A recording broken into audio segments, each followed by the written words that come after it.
Friday in Denver against the Nuggets. James missing his third straight game due to a groin injury. Doncic out managing his calf injury in addition to an ankle sprain. You see, haven't had much success against Denver. Austin Reeves to Bronny James for 3. Lakers up 8. Next Lakers possession, it's Reeves. 10 points, 5 rebounds, 7 assists in the first quarter. Since 2000, only 3 Lakers have done that in any quarter. Reeves joins LeBron James and Kobe Bryant. Ooh, how about that list? Let's go to the fourth quarter. Lakers down 3. Dalton Connect says, I'll take that. And you take this. Connect with 32 points on 13 of 27 shooting. Lakers down 1. Jamal Murray, 5 for 9 from way out there. Puts the Nuggets up 3. Next possession, Christian Brown with a steal. Always fun when Brown gets one, and he looks, I wouldn't jump. Next Lakers possession, Connect, 5 of 13 from 3. Lakers only down 2. So Reeves and Connect keeping the Lakers in it. Just over a minute to go, Lakers down 1. Reeves, he had 37 and 13 assists, Lakers up 1. Next possession, Reeves with a steal, in transition to Connect. And Connect goes down hard. He was okay, and the Lakers were up 3, but could they make it stick? Nikola Jokic, 28 points, 7 rebounds, 5 assists. Put him on the line, ties the game at 126. Final 10 seconds. Still tied. Murray, he had 26. Denver up 3. Lakers inbounding, 5.6 on the clock, down by 3. And Russell Westbrook says, let's go home. He'll finish it. Nuggets win it 131 to 126. Good effort from the Lakers without their 2 big stars, but they have their first 4-game losing streak of the season. Would have been a big win if they could have gotten it. Tough stretch they're in right now, 6 games in 8 days. They head home for the rest of this span of games, but they play Sunday and Monday, and then Wednesday and Thursday, culminating in matchups against the same teams they face to start this stretch. To the NFL second game of a brutal 6-game in 8 days stretch. They got no Luka on Friday as they build him back up to 100%. Why are you still confident that this group will be ready to make a run when the postseason begins? Because, one, J.J. Redick is a hell of a coach. He's done an outstanding job this season. Number 2, we just watched them compete with the Denver Nuggets at a high level without 6 of their rotation guys in the lineup, and including their 2 superstars in LeBron James and Luka. We just saw Austin Reeves and Dalton Connect both go for 30 pieces. And I just think when they're healthy, they're the second best team in the Western Conference. I think outside of the Oklahoma City Thunder, the Lakers could beat any other team in the 7-game series because of the elevation of their role players that has been unlocked by J.J. Redick. Yeah, and especially offensively as his team gels more, man, they're going to be dangerous in the playoffs. The Suns are next for L.A. on Sunday. Hey, Perk, always a pleasure. Thanks. Thank you. Seed out west is a half game ahead of the Rockets for that 4 spot. LeBron has only missed 1 game with his injury, but the Lakers have already dropped from 2nd to 4th in the Western Conference in a critical time. Big Perk, tell me this. When we're talking about this Lakers team, how important is home court for them in the playoffs? It's not that important, Molly, and here's why. Health is more important than the actual seeding for the Los Angeles Lakers.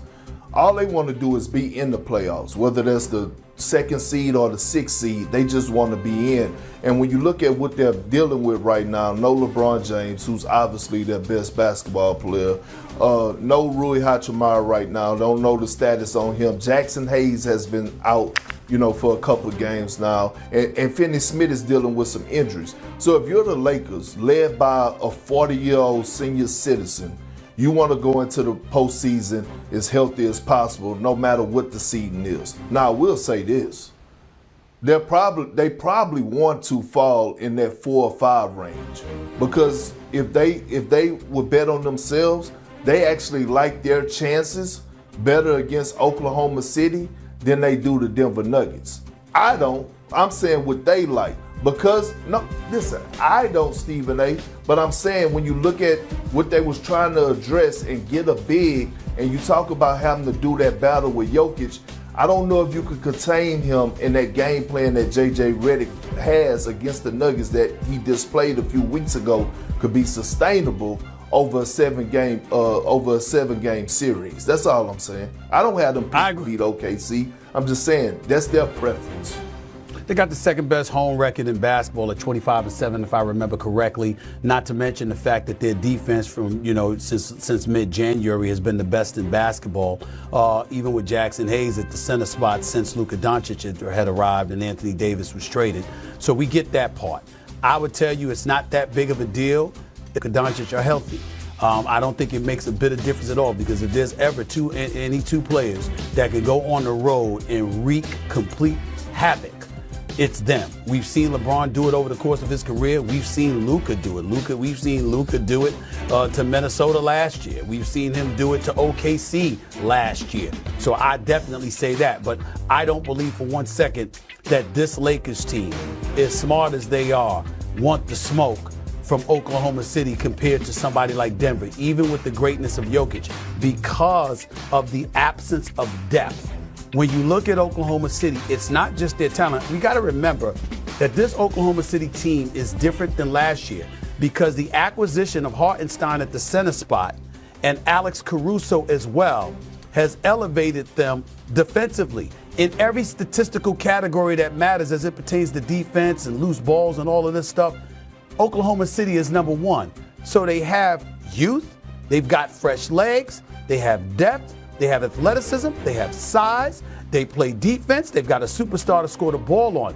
It's not the same team. And if you're the Los Angeles Lakers, you know this better than us. And you're looking at them and you're saying, okay, that altitude in Denver might be a bit different, particularly even with a LeBron James who's at age 40, or a Luka Doncic who's never been accused of being in the best shape in the world. Because of that, that might give you cause to pause. But in the end, because of Denver's lack of depth, combined with OKC's youth, I think that you definitely want to do everything you can to avoid the 4 or 5 seed, because you don't want to have to face OKC until you absolutely have to, which would be the Western Conference Finals. Stephen A., look, I picked OKC in December, picked them in January, February, and now in March to go to the NBA Finals. I'm a believer. You're a believer. But wasn't Brian Windhorst, Windy, our guy Windy, he was on here, yesterday? Or 2 days ago? Yesterday. And didn't y'all talk about the Oklahoma City Thunder? And didn't he bring up the fact that he's spoken with, front offices around the league and they don't respect this team or not afraid of this team? Didn't he say something along the lines of? He said something along those lines. He said they respect them, but nobody fears them, and he thinks that they deserve far more respect than they're receiving. Yeah. That's a true statement, right? It's a lot of non-believers out there. I'm not one of them. But what I'm telling you is that the Lakers feel like in the second round, if they get past the first round, they'd rather see OKC than the Denver Nuggets. That's all I'm saying. Interesting. But first, they'll try to right the ship